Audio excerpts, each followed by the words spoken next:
If you will recall, a couple of years back, there was a 10-year-old girl in Ohio that got raped. And she became pregnant as a result of that rape. She ultimately went to Indianapolis to get an abortion. I was doing a video about that. I actually did a handful of videos about that when it happened. And recently I posted one of those videos as an on this day video talking about that incident. And this person here says there's a lot more to that story. Right off the bat, when we're talking about a 10-year-old impregnated rape victim and you start off with there's a lot more to that story, the fucking skeevy hairs on the back of my neck stand up. But here we go. There's a lot more to that story. The mom went to Indiana because she didn't want the police it was her boyfriend that raped her daughter. It was not because of abortion laws. 10-year-old rape victim forced to travel from Ohio to Indiana for abortion.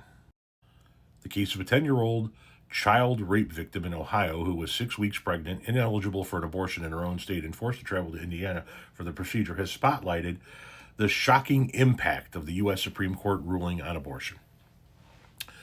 Down here you can see Dr. Caitlin Bernard, an Indianapolis obstetrician gynecologist, said she had received a call from a colleague doctor in Ohio who treats child abuse victims and asked for help.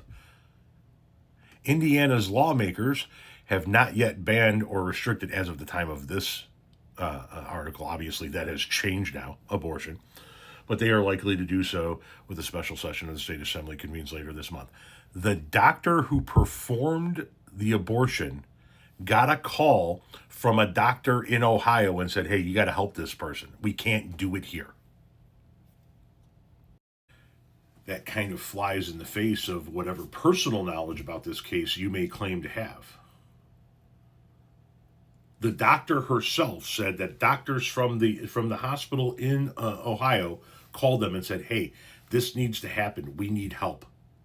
But we can't do it here because of our laws. And at the end of the day, what all of this amounts to is you trying to excuse the state of Ohio attempting to force a 10-year-old girl to carry a pregnancy to term that was the result of rape. And that's just fucking gross. And you're probably going to come into the comment section and give me some fucking line like, you misunderstood, you this, you that, you that. What I see in this comment section is somebody trying to make excuses for the state of Ohio. Well, it's not what happened. No, it is what happened. A doctor was trying to perform that procedure in Ohio, knew that they couldn't do it without facing some type of penalty, some type of criminal charge, so they called doctors in the neighboring state and said, you got to help. That's what happened.